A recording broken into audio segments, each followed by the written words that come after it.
Fala galera, nessa sequência de vídeos eu quero mostrar para vocês a comunicação visual de um jeito que a maioria dos empresários desse segmento eu acredito que não está acostumado a ver. Vamos falar sobre os problemas, vamos fazer uma reflexão sobre a causa desses problemas e vamos mostrar também como que a gente vem conseguindo resultados positivos mesmo no meio de toda essa loucura.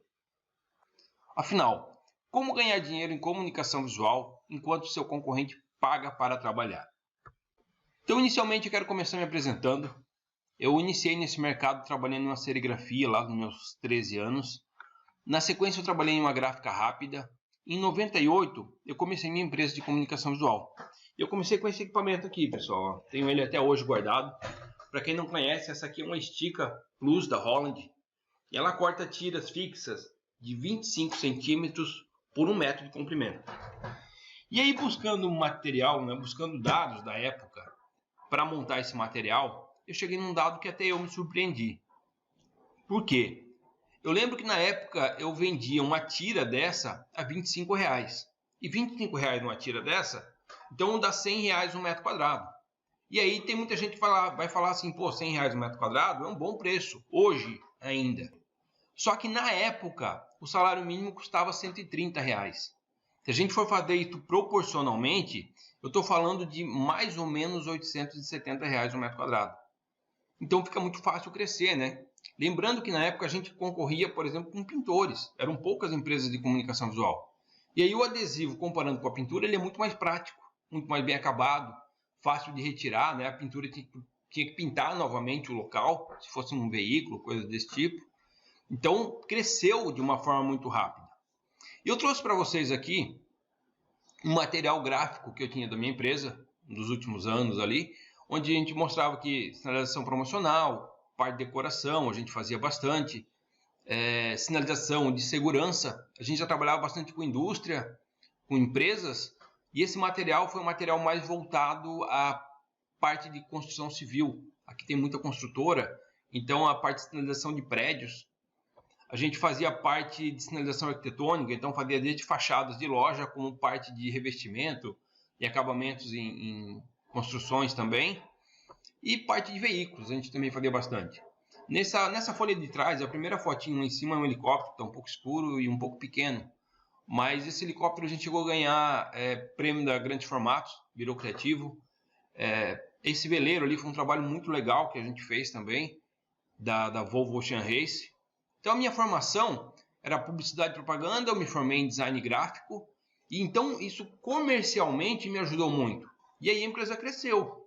Só que o que acontece? A gente chegou num ponto que eu comecei a sentir dificuldade administrativa.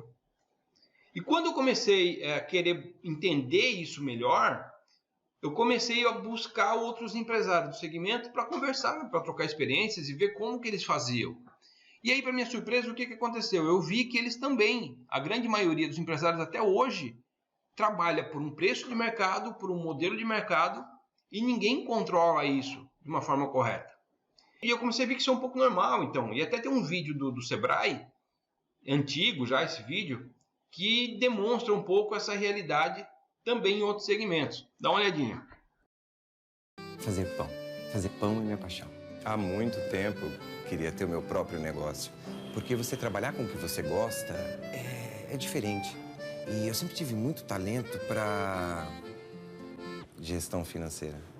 Ninguém abre uma padaria por ter talento em finanças. Então é isso, né, pessoal? Ninguém tem uma padaria por ter talento em gestão financeira. E ninguém abre uma empresa de comunicação visual por ter talento em gestão. Só que aí tem um detalhe. Se eu gosto de fazer pão, eu posso ser um padeiro. Agora, se eu escolho ser um dono de padaria, aí eu vou ter que desenvolver essa habilidade de gestão. E aí eu entro num outro ponto que eu fui descobrindo com o tempo também, que eu vi que comunicação visual, eu acredito que seja um dos segmentos mais difíceis que tem de gerenciar. Eu não conheço outro mais complexo, tá? E por que eu te falo isso? Porque, assim, quando eu desisti de conversar com empresários, eu comecei a fazer administração para entender isso, e eu comecei a contratar consultoria. E vários consultores passaram pela empresa e não conseguiram entender comunicação visual. E hoje eu tenho relato de várias empresas que também tiveram consultores sem sucesso, que não conseguiram entender isso. E aí eu vou explicar um pouquinho mais na frente toda essa dificuldade que existe em gerenciar a comunicação visual. Então eu peguei todo esse mercado lá atrás e hoje eu acompanho preços como esse, R$ 12,50 metro linear, R$ 8,00 metro linear, e esse aqui que é o campeão por enquanto, R$ 9,99 metro quadrado, e ainda se tu pagar R$ 25,00 a mais, tu leva 1.000 cartões de visita. Então a gente está sujeito ao teu concorrente daqui a pouco está fazendo isso. E aí o que eu quero chamar a atenção para vocês, pessoal? Primeiro que a gente tem que acordar, existem dois tipos de empresas nesse segmento. Existem as empresas de comunicação visual e existem os birôs de impressão. O que acontece? A empresa de comunicação visual ela tem uma série de serviços agregados. Ela faz criação, ela faz instalação, ela faz acabamento. Então ela entrega uma solução completa para o cliente. E os birôs de impressão, normalmente o que eles fazem? Eles imprimem e entregam. Então é um serviço bem mais simples, com uma estrutura muito mais enxuta, e normalmente essas empresas têm um preço metro quadrado muito menor. E aí o que eu quero outra coisa que eu quero chamar a atenção é o seguinte: eu vejo que tem muitos empresários nesse segmento que parece que vivem numa nostalgia, que parece que não acordaram para a realidade ainda. Por que eu falo isso? O cara diz assim, o cara está vendendo barato, daqui a pouco ele quebra, daqui a pouco ele fecha. E aí parece que assim, o cara vai quebrar, vai fechar e vai voltar tudo ao normal. E aí eu quero falar para vocês o seguinte: não vai voltar. Por que não vai voltar? Vamos supor que o birô do Zé lá vendendo barato ele feche. Não quero mais, fecha bonitinho. Ou talvez ele pode quebrar. Tem empresa que fecha bonitinho, tem empresa que quebra. Empresa que quebra normalmente algum cliente não recebe material, um fornecedor não vai receber. Mas independente da forma que ela fechar as portas, essa empresa lá deixou uma semente, que é a impressora dela. Praticamente é o que sobra. E essa impressora, ela vai abrir uma nova empresa. Então, como a gente tem muitas impressoras no mercado, essas impressoras têm uma vida útil grande. Como todo dia, essas empresas que vendem impressoras estão vendendo impressoras ainda, então cada vez mais a gente vai ter empresas de comunicação visual. E aí o que acontece?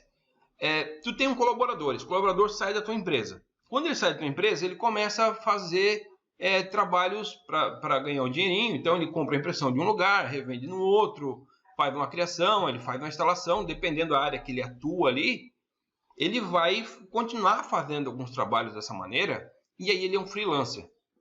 Até ele comprar uma impressora. Quando ele comprar uma impressora, ele vira uma empresa.